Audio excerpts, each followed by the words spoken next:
All right, good morning.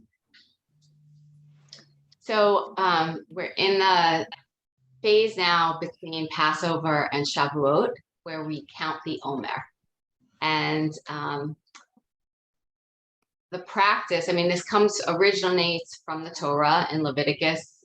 God actually instructs us from the second day after Pesach, which in the Torah is the new year, right? So from the very second day, we start counting 50 days, which is 7 weeks of 7 days. And then on the 50th day, there's Shavuot. It's the first festival of harvest, bringing offerings, and it's associated with receiving transmission, this download and transmission from the godly divine realm into our actual physical embodiment, and in the world, right?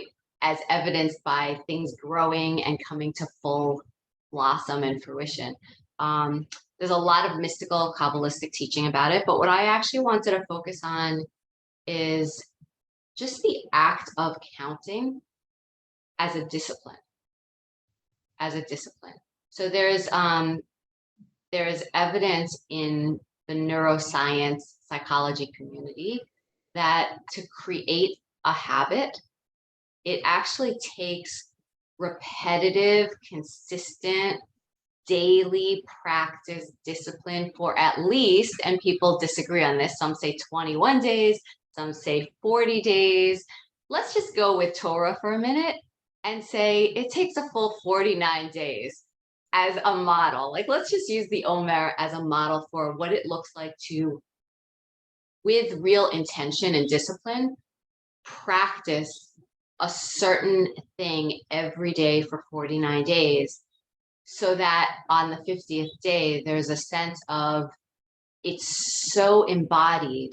It's so like I've arrived at a place where there's a real celebration and it's come to its fruition.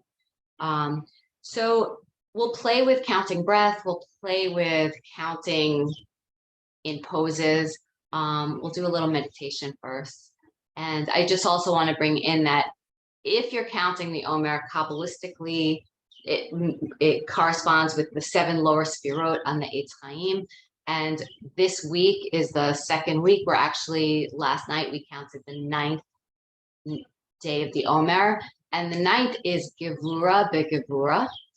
And Gevurah translates as strength, but it's associated Kabbalistically with discipline, boundaries, restriction.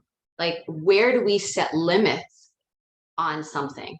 Because it's opposite. The first week was chesed, and chesed is about expansiveness and abundance and unconditional flowing of love and kindness and goodness. And it's like a giving out.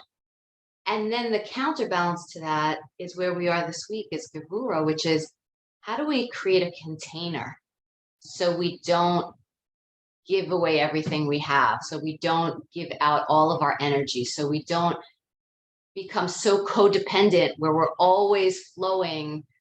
How do we create some boundary or structure within which to contain our love and our kindness, right? So it really is about having a little bit of pulling back, and it kind of works with the whole, also with the counting. So Gevurah beGevurah, it's interesting. We're just going to explore that today, what that looks like.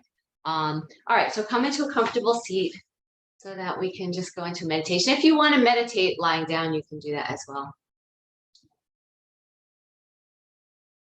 So let yourself arrive in this moment. Just take a minute to really breathe, adjust your body, feel where you are sitting in space right now.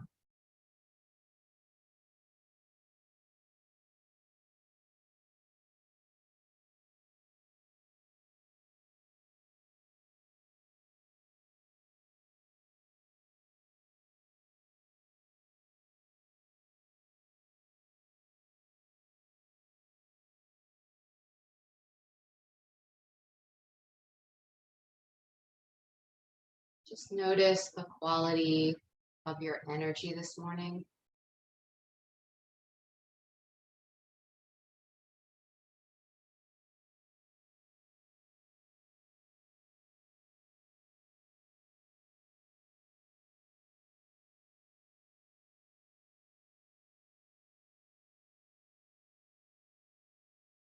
Notice what feelings or mood is present in this moment.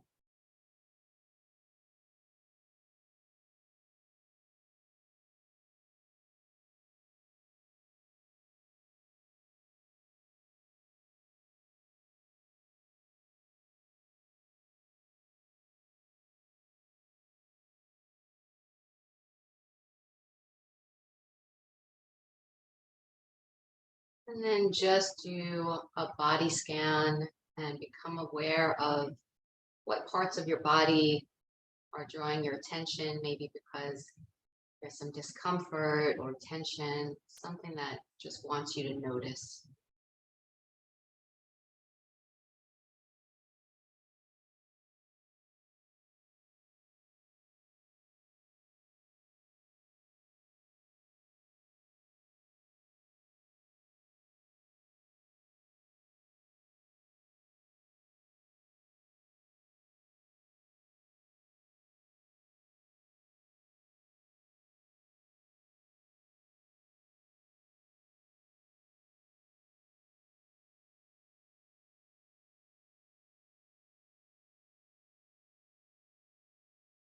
And searching in your own heart, mind, just ask yourself this question: where in my life or around what specific thing in my life do I want to create some more discipline or structure?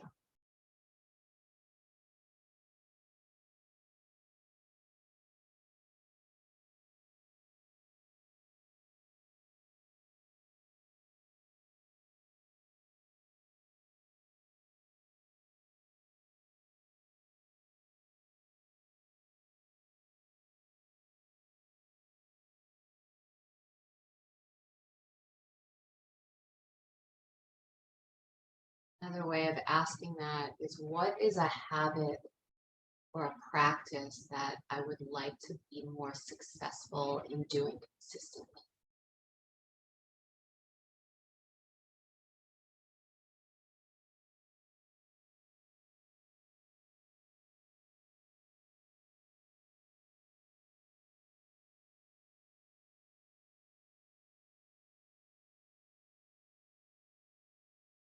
Just notice whatever emotions or mental responses show up, even when you allow yourself to think of that practice or habit. So sometimes our mind immediately goes into, but you're a failure, haven't been able to do this, all of the shoulds and ought tos and not enoughs. Just ask that voice to be calm for a moment, because we're about to engage in some practice of creating discipline.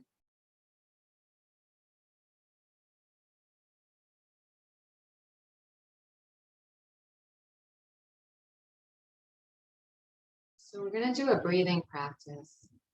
And what I want you to focus on is counting the breath. So you'll just breathe at the normal pace of and length of your inhale, but count it. And you can count at whatever pace works for you. So it might sound like 1, 2, 3, 4 on your inhale. And you might get to 5, 6, 7, however you want to count.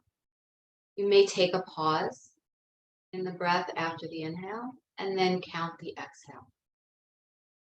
So that's all we're going to do, is practice being present with the breath and counting off the breath as we inhale, pause, exhale, pause.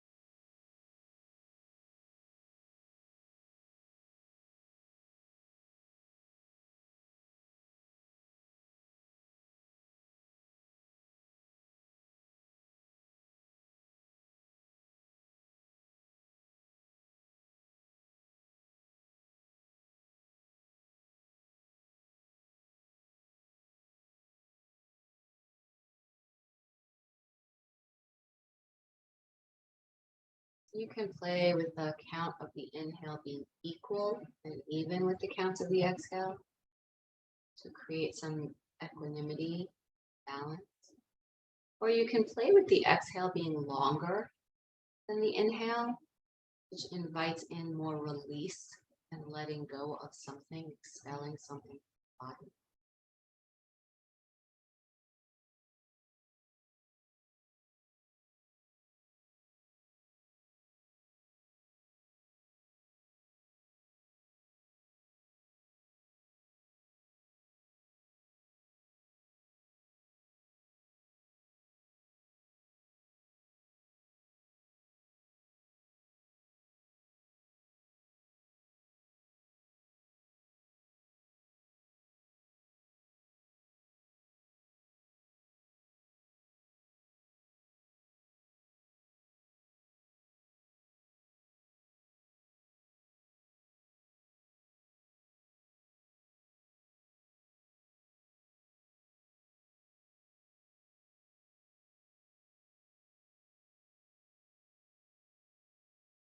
Notice if your attention shifts to something else, there's a lot of chatter in the brain.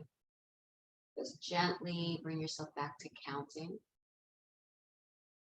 As a spiritual practice, as a discipline, I choose to mindfully count as a way of disciplining my own attention.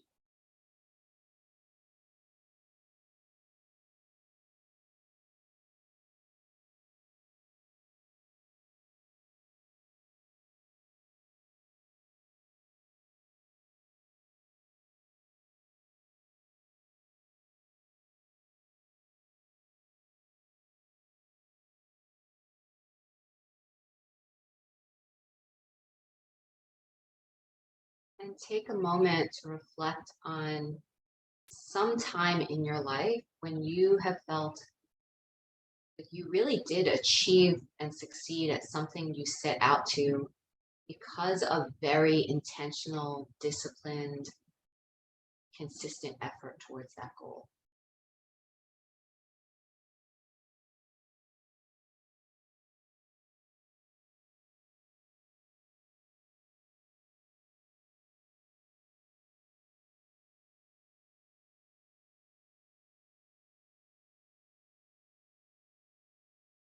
It's really helpful to go back into our past experience for evidence of what we are fully capable of accomplishing. Like knowing that, oh yeah, when I set my attention to something, I can achieve that. So bringing that feeling of your own potential success into this moment, or bring your hands over your heart if you like. Just offer a blessing or a prayer for yourself in your endeavor.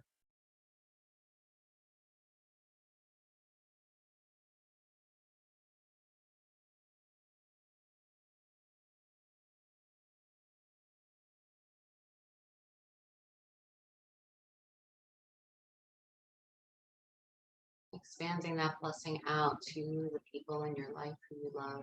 Just offering blessing right now.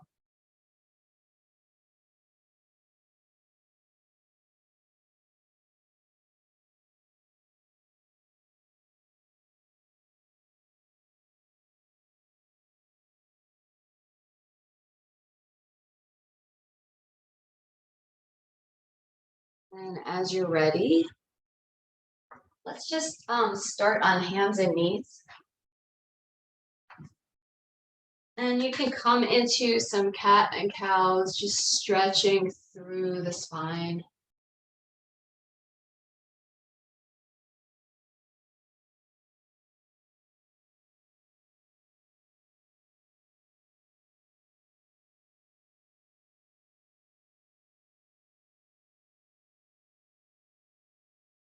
If you want to play with counting the breath as you move through these poses, I invite you to do that in the whole practice today. That you can actually be in the pose while also counting the breath. Just as a way of directing your mind, giving some boundary to where your mind is going. Good, really nice. All right, and when you're ready, you're gonna spread your fingers nice and wide on the mat. Take a look down at your hands and make sure that you're really engaging the fingertips, like really creating a lot of strength, Gevurah, in those hands. And then you're gonna tuck the toes, lift the knees off the mat, lift the hips up high, and let the head down.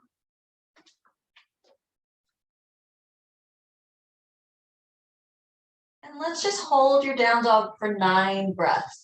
So just counting the breath. See if you can make it to 9 before you drift away somewhere and lose count.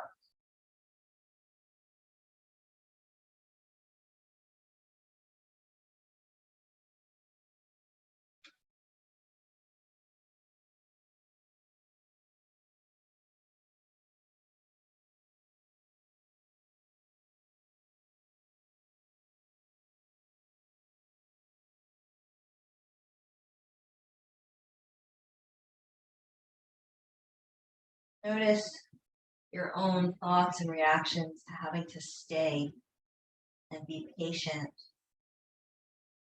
until you get to the end of that measure. Notice what shows up, our own resistance. All right, at the end of your 9th breath, you can take your left leg up behind you. Yeah. You can circle the ankle a few times in one direction and the other. Funny that I started with the left side. I always start with the right, but actually Gevurah is on the left side of the Eitz. And the left side is associated with constraint, constriction, discipline, boundaries, limits, whereas the right side is all about the expansiveness and the abundance. So maybe we'll start everything on the left side today, just to feel like what that feels like. All right, you're gonna bring your left knee in towards your chin. Hover, hover, hover. You're in a hovering plank here. You can elevate your hips a little bit and then look forward between your hands. Step your foot between your hands. You might need to help yourself get there. Yep. So now we're in a lunge here, low lunge. That right hand is still on the ground. You're just going to lift your left arm up to the sky, twist open. If you need a block here under your right hand to elevate the floor, you can do that as well. So just take this twist.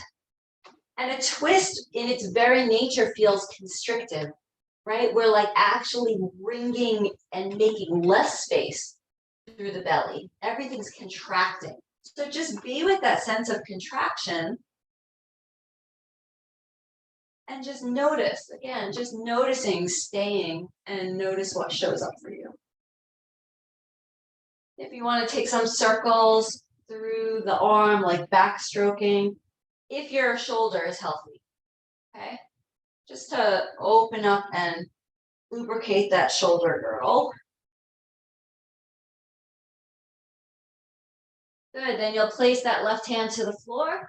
You're gonna step back to your down dog. Take the right leg up to the sky. Circle through the ankle a few times.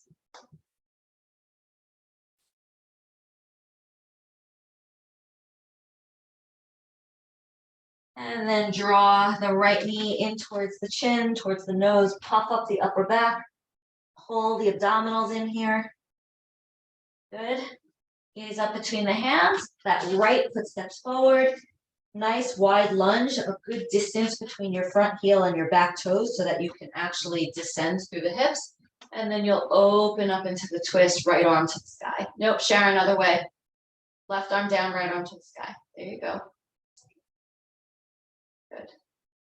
You feel how that's a closed twist. You were doing the open. Yeah. Good. Find your belly here. Gevurah, strength. Pull your belly in closer towards the back of the spine and notice how that gives an extra strength, right? There's strength there that then allows you to twist a little bit deeper, a little bit deeper. Good. Bring the right hand back down to the ground. Step back to your plank pose. 9 times, slow and steady, if your wrists are healthy, okay? Otherwise, I can give you a modification. 9 times, you're going to inhale forward to your plank. You're going to exhale, lifting the hips and coming back to the down dog. At your own pace, 9 times. Inhale. And exhale. If you need a modification for this, instead of coming forward, you can, I don't know, what could we do here? You can drop to the knees and you can come back and forth between a child's pose and hands and knees if you want. Yeah.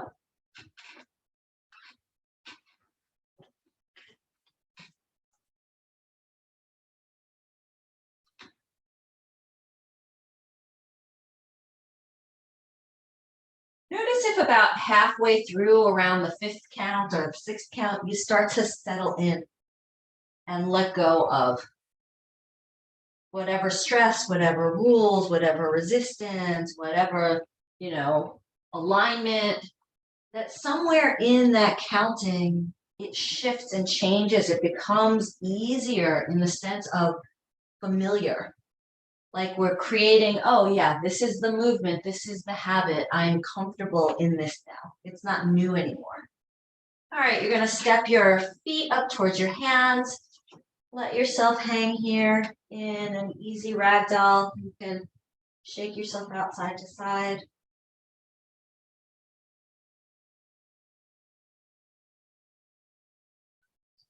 Bend your knees deeply. Slowly roll yourself up to stand. Oh, when you get there, take some shoulder circles. Lift those shoulders up and back and down. See what the state of your neck and shoulders are this morning. Offer some love.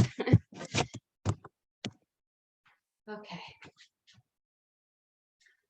Let's do a little side bend here. So you can take your arms up overhead and you can interlace the thumbs and the hands, the fingertips are kind of spread, and bring that up overhead. Good. We're gonna press down into the feet. Take a look at your feet, actually spread the toes. Good. From that pressing down, also feel like you're lifting up through the spine. Good. So you lift up and then just reach over to the side. Yeah. Keep that left foot pressing down really nice and strong. Good.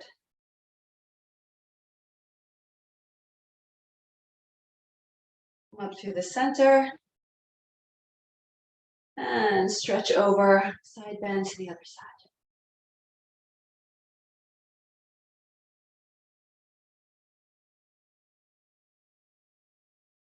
And come on up to the center.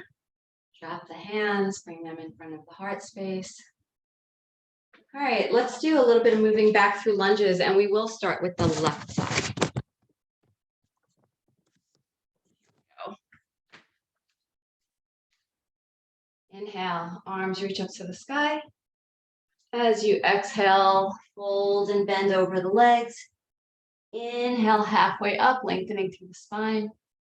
As you exhale, fingertips to the floor, step your left leg back. Good. Inhale all the way up for a lunge here. Good. There you go. Great. Good. Let's take a little twist here. Bring the hands down to the heart. You're going to twist towards your right knee. Yeah. Now, one thing you can do is stay here in the twist and just feel the limitation, the boundary of wrapping around, just using your muscular energy. Another option is to extend the arms. One reaches forward, one reaches back, and you can actually flex through the hands. Yeah, feel there's a boundary here. The boundary is like where your body is able or willing to go. The boundary is in your strength of your standing legs, your feet, the rootedness. Good. Now bend that left elbow and hook it to the front of the right knee. And you can pancake the hands together and feel how that twist feels. So different kinds of boundaries and limits we're applying. One was more internal muscular. Now we have an actual physical to physical, right? The tricep to the knee boundary, and feel where that takes you in the twist. Pull the belly in, lengthen the spine.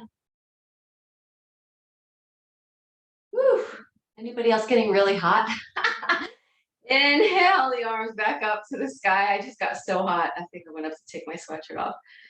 Good. And then you'll float the hands to the ground, step back to a plank. In your plank, you can do a chaturanga up dog or lower the knees to the ground. Take a little half push up here, bending the elbows. Good. Then untuck the toes, come into a cobra. Elbows and shoulder blades squeeze together, chest opens. And exhale to your downward facing dog. Take 5 breaths in your down dog. You're counting inhale, exhale is 1.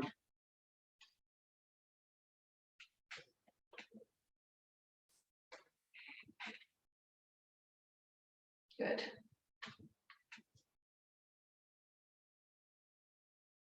Great.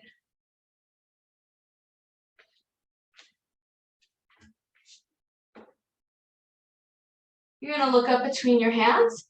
We're going to step that left foot all the way back to the front of the mat. And come on up for the lunge on the second side.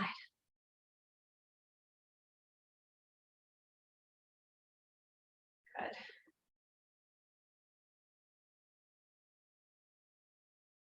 We're going to go for the twist. So first hands to the heart. Twist, twist, twist, twist, twist. Towards that left foot. Good. Extend the arms. Feel how there's, you could feel this through the belly, through those obliques, right? The left rib cage is pulling back, the right rib cage is pulling forward, the belly is engaged. It's a lot of strength to create this limit and this boundary here. Good. Now you can bring the hands back together, find the elbow to that outer thigh, and draw yourself in a little deeper here. That back leg is so strong. That back heel is pressing back behind you. Belly is hugging in towards the spine. One more breath. Release the arms to the ground. Step your back foot up to meet the front foot and let yourself shake out the pose. Inhaling up to stand.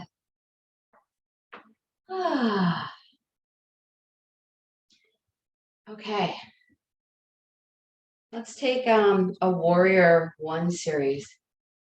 So you're going to lift your left leg up. So I don't know whether to mirror you guys because then the video is not mirrored. So whoever's watching the video, I'm going to serve you guys who I'm live with. Whoever's watching the video later, it'll just be on the opposite side. You have a suggestion around that? I think you should just call and then Call we'll it. do Don't what worry you about say. looking at me. I don't know if it confuses you if I call one thing and then you look at me and it shows something different. I get confused. That's not my gift. Spatially. So if you just say right or left, I know You which. get that. Yeah. Yours, I not listen. mine. I listen first, and then I look, but I don't look for leg. I look just for where. Okay, perfect. Awesome. Great. Okay. Okay, so start standing. So we're gonna stand on the right leg and lift the left knee. There you go. Awesome. Left knee is lifting, belly in, strength right here. We're just practicing disciplined strength. Good. Can you take 5 breaths here?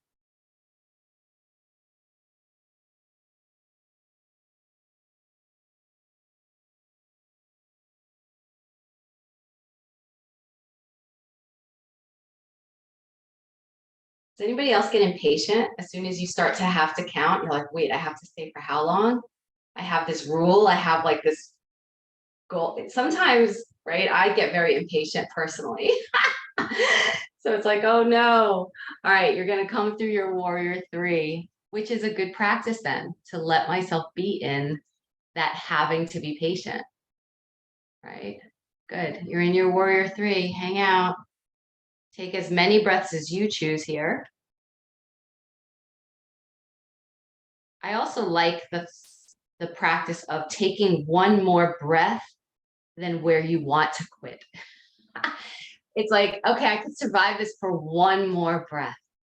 And that becomes the measure, right? Good. When you're ready, place that back foot down behind you.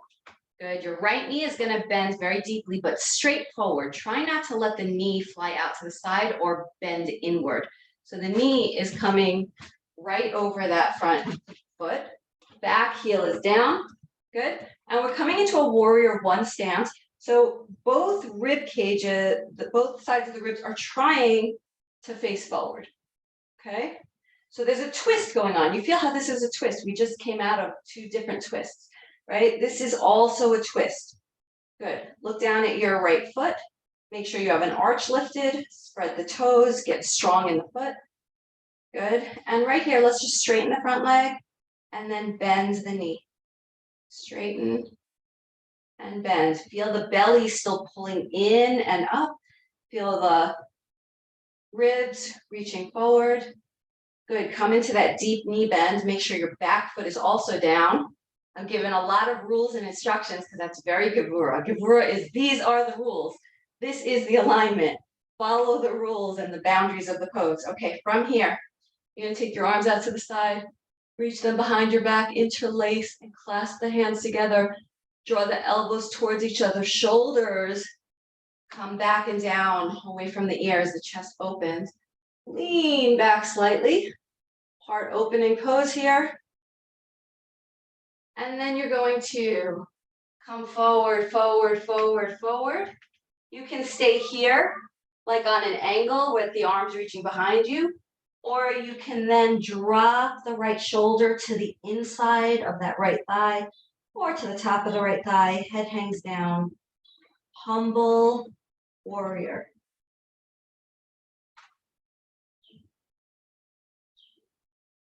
So where does your strength come from? Right? King David wrote a lot of Psalms about his strength coming from God, coming from his faith. So when we are in tight bound places that feel limited, do we have the faith in both our strength and in ourselves as like a channel to receive strength from the infinite, from life? All right, big inhale, push down into both feet to lift yourself all the way up. Ooh, that's hard. Bring the arms up to the sky. We're going to do one last twist here. It's going to feel awkward with that back foot the way it is. You're going to, your choice, either the open twist or hands together and try to get that elbow around the knee. Yeah, this is different than before because that back heel being down changes, makes it even more restrictive. See if you can breathe through it. See if you can count your breath. Maybe this is a place to try to be even in your breath. Your inhale wants to be short, but can you inhale anyway? All right, release the hands to the floor. Step back to your plank pose. If you'd like, you can take a few push-ups here. You can drop your knees to the floor and take push-ups. Whatever you want, whatever is your aim, your goal, your number that you're counting off.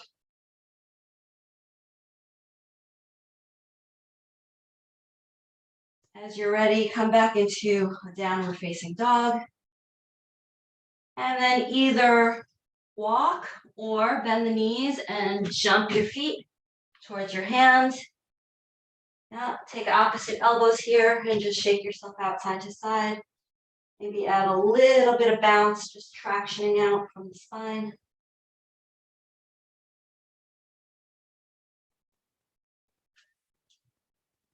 And come on up to stand. All right. Woo. How you doing? That's hard, right? These twists are hard. And when we go deep and when we stay, like really stay in strong poses, that's Gevurah, right? That's that persevering, committed, dedicated sense of I'm going to be disciplined and strong here. I'm not going to take my quick exit. I'm going to make myself work in this practice. So here we go. Stand up nice and tall. You're gonna be standing now on the left leg and just lift the right leg up. And you know the drill, we're just breathing. And you can count off your breaths. Count to at least 5, that's what we did on the other side. And after your 5th breath, you can come through your warrior 3 and do the same practice in your warrior 3. Of staying and being patient in the breath, in the pose.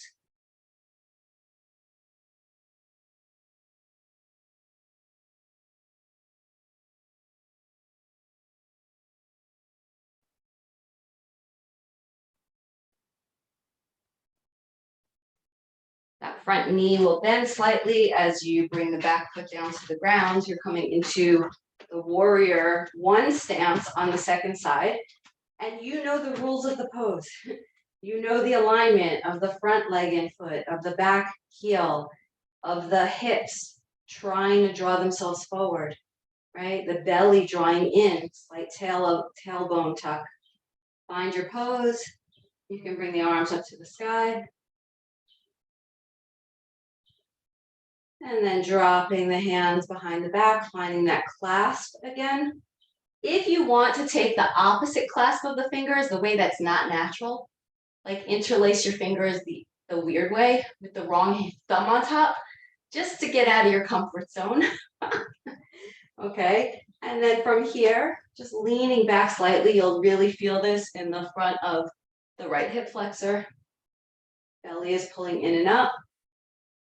And then slowly, slowly drawing yourself forward, first into that kind of nice angle coming right up from that back heel. And then dropping the left shoulder down to the left thigh or to the inside of the left thigh. Good. But both hips are still drawing back behind you.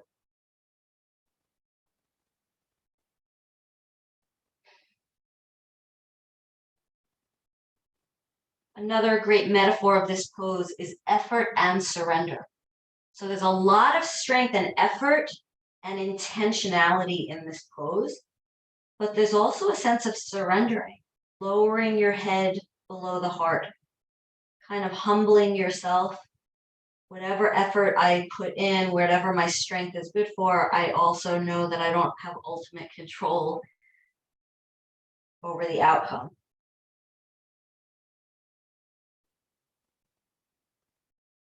All right, from here, come back up into the warrior. We're going to take the twist here.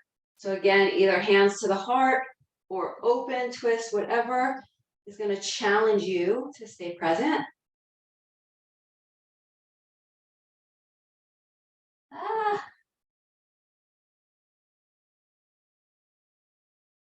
So this makes me think of the Pirkei Avot teaching that there's so much work in the world to be done, and we're not responsible personally for doing all of the work of tikkun olam. We can't heal the whole world by ourselves, but just because we can't complete the task doesn't give us permission to not engage in the task. And that's the discipline.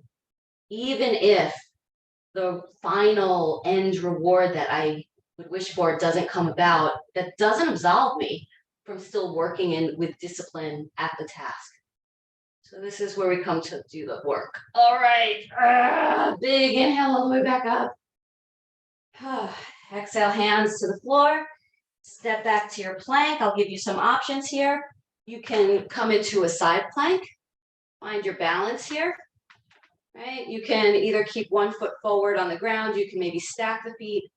Maybe you lift one foot. Another option, if that is not great on your shoulder, is you can lower the bottom leg to the floor, and that takes a lot of the strength and pressure out, so it modifies the pose. Good.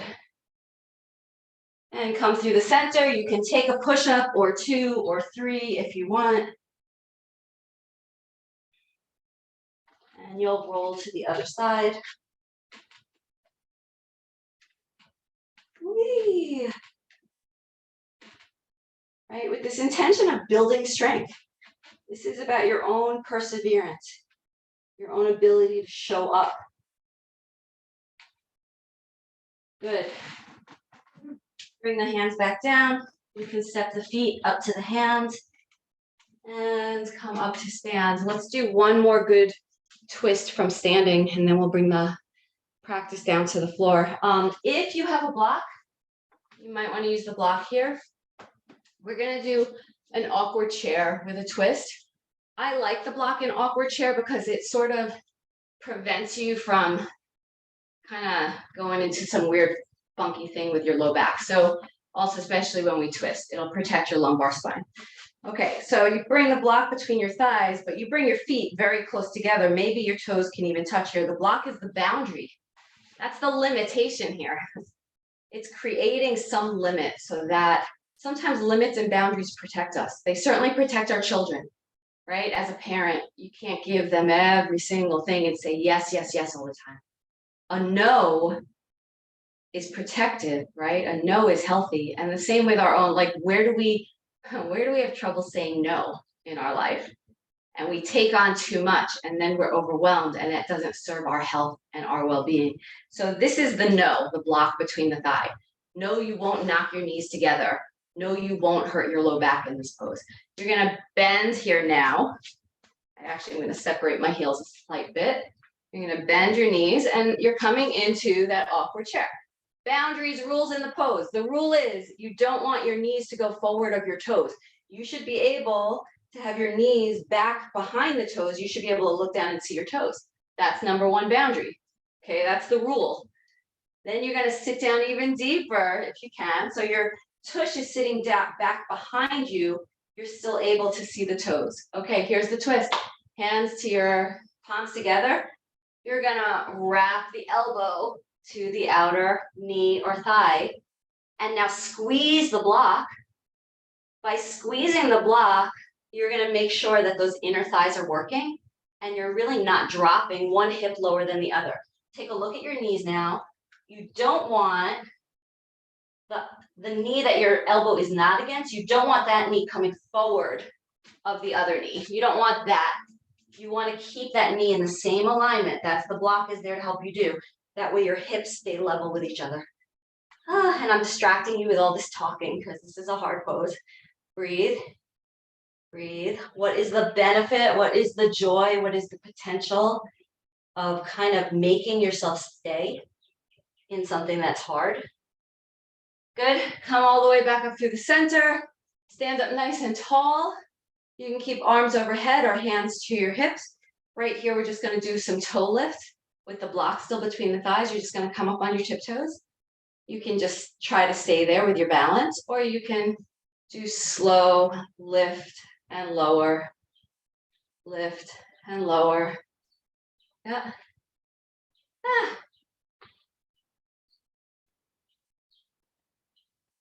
So when we were kids, they used to always say practice makes perfect. Now, with all the social emotional awareness, there's more of a saying practice makes progress, right? And a practice, any kind of practice, whether it's practicing a pose, practicing an instrument, practicing a language, or some kind of spiritual practice, like yoga, like meditation, the practice makes progress, right? Am I growing? Am I improving? Am I coming more into a sense of my own skillfulness with this? All right, let's do the twist on the other side. You're gonna sit back down deeply into your chair spot. Make sure you can see those toes, hips are down, knees are back. Squeeze the thighs together to the midline and then come into the twist. Good. Belly hugs into the back of the spine. Squeeze out the abdominals. There's a nice purge.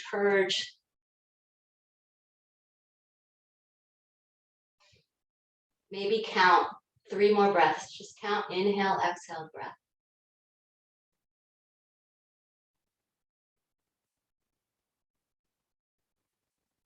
And release, come on up.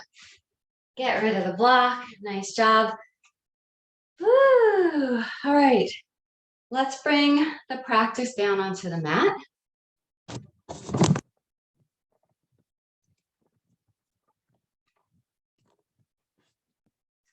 Okay, so why don't we take a really nice pigeon pose? Would that feel good, you guys?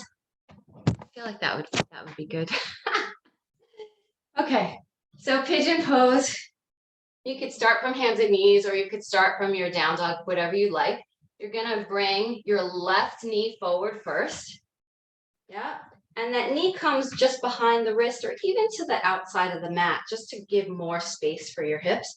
The left heel will come in front of that right thigh, and then you just kind of inch the right knee and heel back. So you're giving yourself a lot of opening in the front of that right thigh. That looks awesome. Okay. So actually, before we just go straight in and fold, let's just do a little bit of like an undulation. Find your number, but you're staying with your breath in the movement. So what it'll look like is I'm gonna bend my elbows and kind of gently like press my head to the floor, and then I'm gonna lift back up again. I'm just gonna do that a few times, like coming into the pose and out of the pose like a wave. The elbows bend and straighten.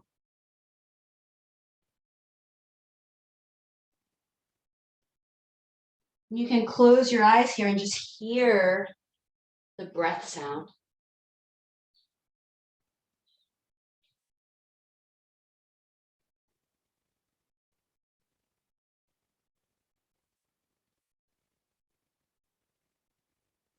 And when you're ready, you will then fold forward over the legs, and you can bring your forehead to the mat or create a pillow with your arms or take a block, whatever you need to fold into your pigeon and take a rest here.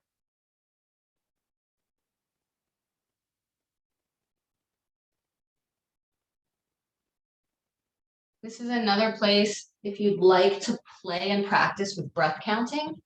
Just follow your inhale, count it off, and then count your exhale at least 1 count or 2 counts longer than your inhale. This is a pose where we're encouraging the exhale to encourage some release, letting go of tension.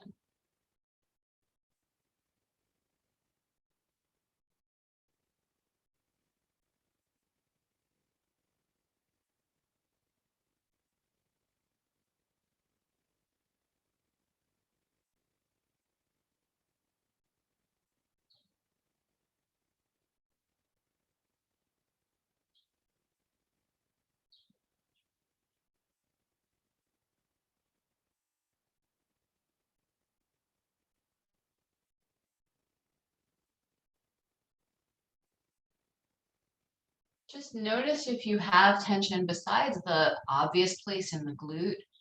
Maybe you're holding some tension in the belly. Maybe there's some tension in your throat, in your neck. Take the next breath cycle to really breathe, inhale into that place of tension, and then fully exhale whatever you're holding there.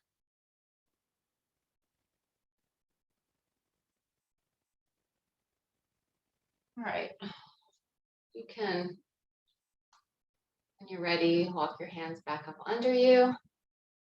You're gonna sweep that back leg all the way around into the front of you. Flex that foot so that left heel is coming to the inner right thigh. And just sit up evenly on both sit bones. You might want your blocks here. We haven't done too much deep forward folding over straight legs, so let's just get in a good hamstring stretch here. So you can take your hands to the blocks, and you're just going to fold yourself forward over that front straight leg. This is a place that's hard to stay. It could feel kind of claustrophobic, kind of intense. So we're cultivating Gevurah here. Just trust yourself. Know that you have the resilience and strength to be here and breathe here.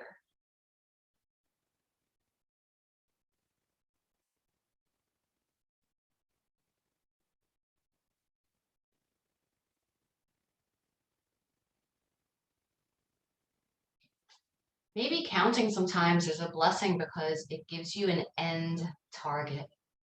Like, you know, this won't last forever. This will pass. I just have to get to this number, and then I can move to the next thing, which can be easier. So sometimes measuring helps us to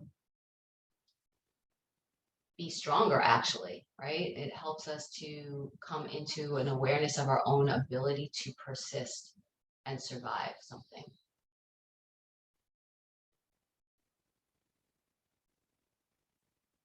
All right, come on back up. You're going to switch sides. So that right knee comes behind the right wrist for the pigeon. The right heel comes in front of the left thigh, the left leg inches backwards. And same thing, if you want to play with those kind of like undulating pigeons to first get into the pose. It's just a way of bringing something fluid and dynamic.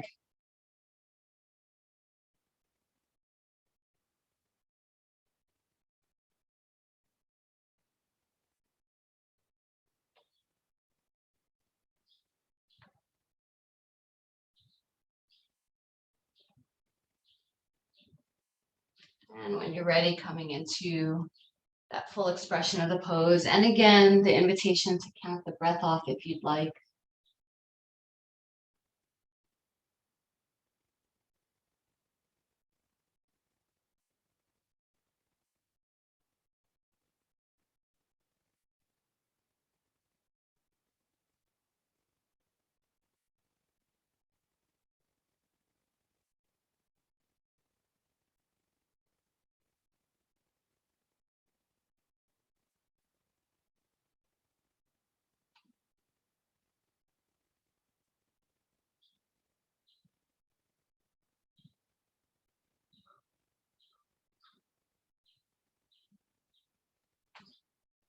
And the breath counting actually help you feel more calm and settled in the pose.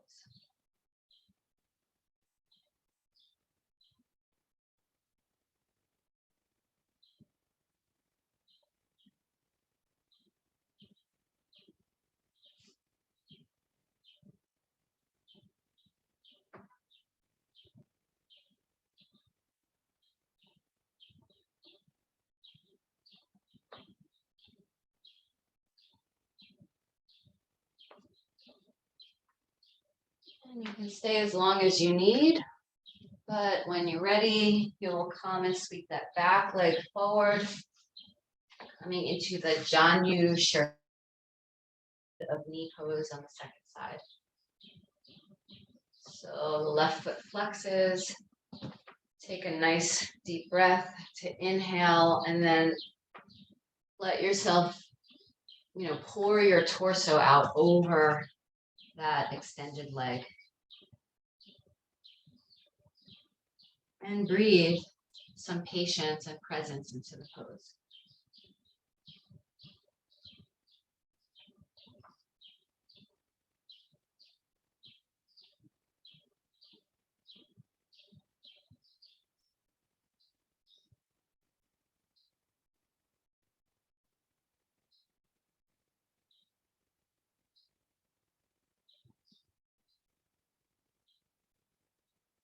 See if you can maybe fold in a half an inch deeper now that you've gotten comfortable where you started.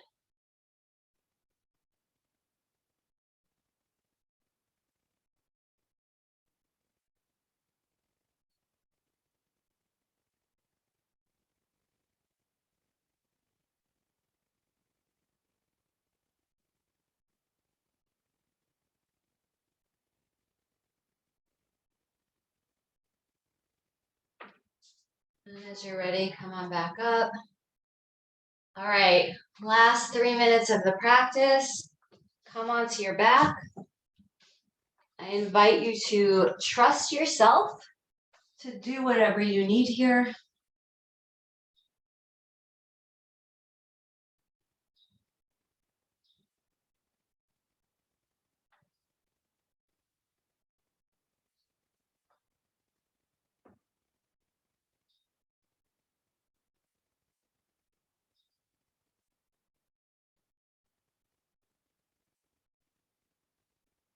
You need a little extra inversion. We didn't do that much inversion today. Maybe just lifting the legs up to the sky, just to create a little downward flow of energy.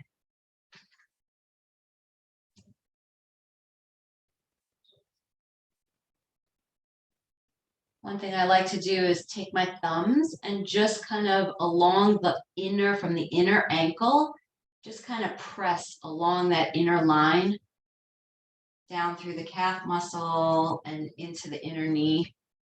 That traces the lymphatic channels. So it just, you might feel that it's sore, just gives a little extra love and massage for lymphatic drainage. All right, and then whenever you're ready, coming into your Shavasana. And making sure to really honor yourself for showing up today, putting in the work, the effort, the discipline and commitment. And how might you apply that spirit of Gevurah towards whatever that area was that you were wanting more discipline or to create a new habit.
From Psalm 90, Limnot Yamenu Kain Hoda Binavi Levav Chochma. Teach us to number and measure our days so that we may arrive at a heart of wisdom.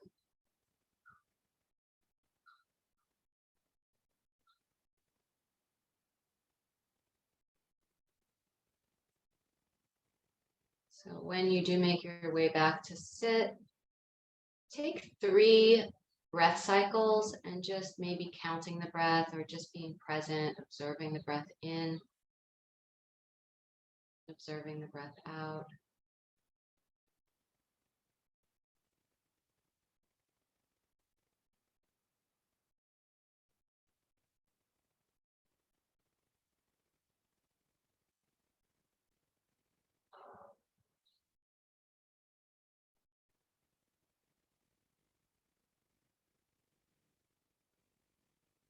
Shalom b'mamav hu ya'aseh shalom aleinu al kol Yisrael v'al kol yoshvei tevel v'emru. Amen.